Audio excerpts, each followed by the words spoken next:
నేను శిరీష్ గారు లక్ష్మణ్ గారు మొదలుపెట్టి 18 ఫిలిమ్స్లో మీ అందరికీ తెలిసిందే 15 సినిమాలు సక్సెస్ఫుల్ ఫిలిమ్స్.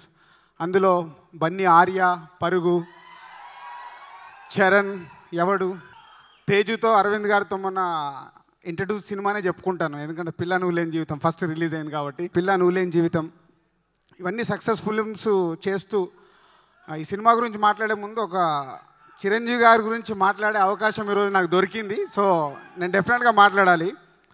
కంటిన్యూగా సక్సెస్లో ఉన్న మాకు జోష్ కథ చిరంజీవి గారికి వినిపించాం.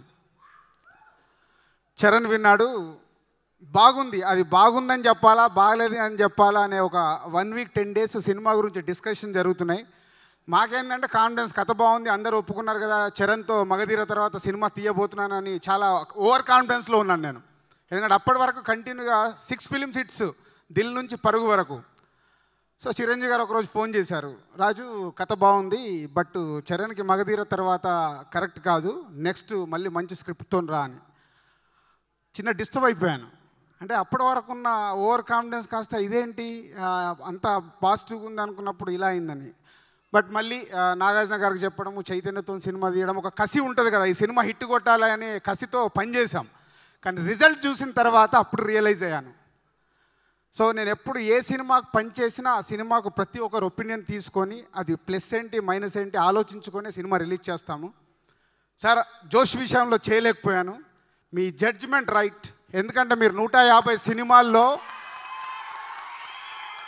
మీరు మెగాస్టార్ చిరంజీవి అయ్యారంటే అంత ఈజీ కాదు సార్. 150 సినిమాల్లో ప్రతి ఒక్క కథ, ఆ కథని మీరు ఎంచుకున్న విధానము ప్రేక్షకుల దగ్గరికి తీసుకెళ్ళడానికి మీ 35 సంవత్సరాల్లో మీరు ఎంతో చేశారు సార్. దానికి నిజంగా మీకు పెద్ద పాదాభివందనం sir.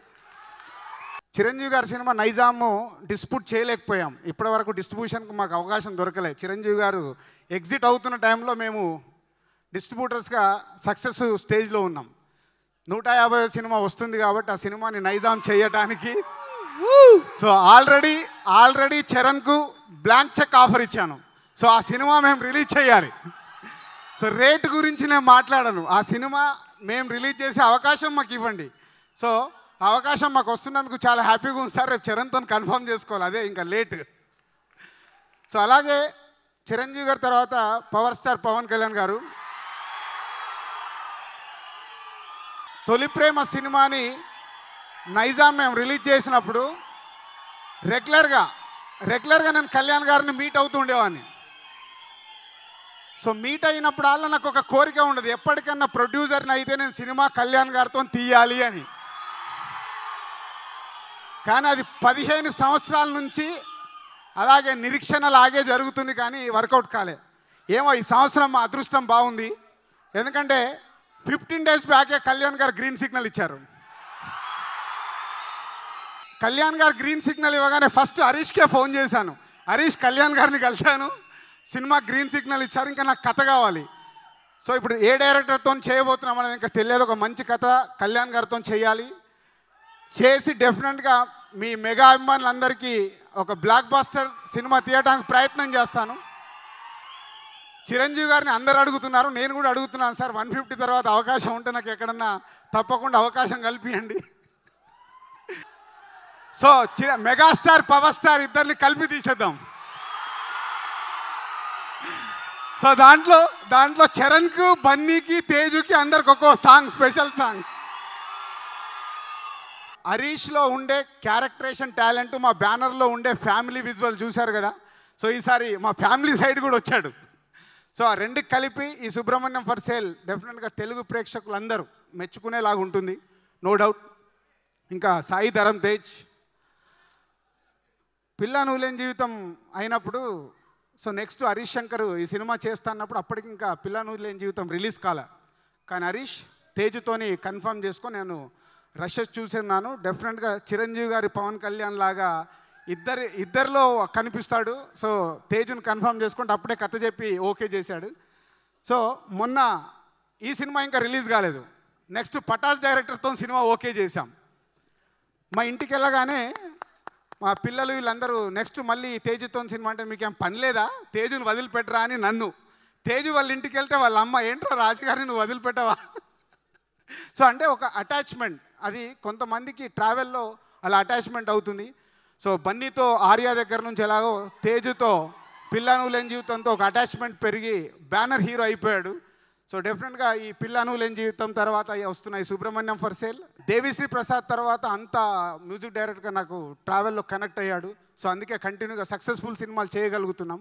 Thank you Mickey and my lyric writers and other ఆర్టిస్టులు, all technicians, thank you very much. Thank you. మా ఆడియో ఫంక్షన్కి విచ్చేసిన పెద్దలకి, ప్రొడ్యూసర్స్కి, నా అన్నలందరికీ, నా డైరెక్టర్ అన్నలందరికీ, అలాగే నేను టెన్షన్తో అసలు బర్త్డే ఉంది, ఆయన వస్తారా రారా అని చిన్న మొహాటో తెలియ, మాయ మీరు ఆడియో ఫంక్షన్ రాగలుగుతారంటే డెఫినెట్గా వచ్చేస్తాను రా అన్నారు. అంటే ఆయన కమిట్మెంట్, అంటే ఒక ఫ్యామిలీ తరపున కమిట్మెంట్. అంటే ఫ్యామిలీ అంటే నేను ఒక్కని కాదండి, మనందరినీ ఆయన ఫ్యామిలీగా దృష్టిలో పెట్టినారు కాబట్టి ఆడియో ఫంక్షన్ వచ్చేస్తానని చెప్పి వెంటనే అన్నారు. థ్యాంక్ యూ సో మచ్ మావయ్య, మీరు ఆడియో ఫంక్షన్ వచ్చేసి నాకు చాలా ఆనందంగా ఉంది. అండ్ కళ్యాణ్ గారి బ్లెస్సింగ్స్ ఎప్పుడు నాకు ఉంటాయండి. ఆయన గురువు గారు, ఆయన ఎప్పుడు ఆయన బ్లెస్సింగ్స్ ఉంటాయి, నాకు ఆ ప్రాబ్లం లేదు. అండ్ యాక్చువల్లీ TV5 ఇంటర్వ్యూలో మిమ్మల్ని ఒక క్వశ్చన్ అడుగుదాం అనుకున్నాను. మిమ్మల్ని చూసిన వెంటనే క్వశ్చన్ ఏంటో మర్చిపోయి ఇంకేదో అడిగేశాను. 150th ఫిల్మ్లో మీ వెనకాల జూనియర్ ఆర్టిస్ట్ కింద రోల్ నాకు ఒక్క ఫ్రేమ్లో కనపడి వెళ్ళిపోతా, నాకు ఇంకేమవుతుంది. మీతో కూర్చొని ఇంటర్వ్యూ చేశాను, మీతో కలిసి ఒక చిన్న సీన్లో నటించి నేను వెళ్ళిపోతాను. నా జీవితంలో ఇది ఒక సార్థకత వస్తుంది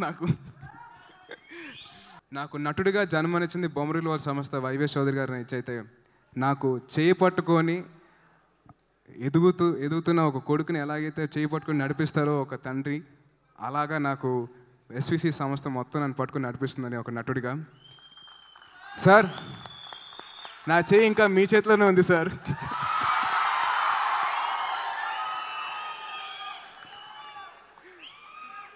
తెలుగు ఫిల్మ్ ఇండస్ట్రీకి వచ్చిన తర్వాత నాకు ఒక అండగా ఉన్న మా అన్నయ్య హరీష్ అన్న.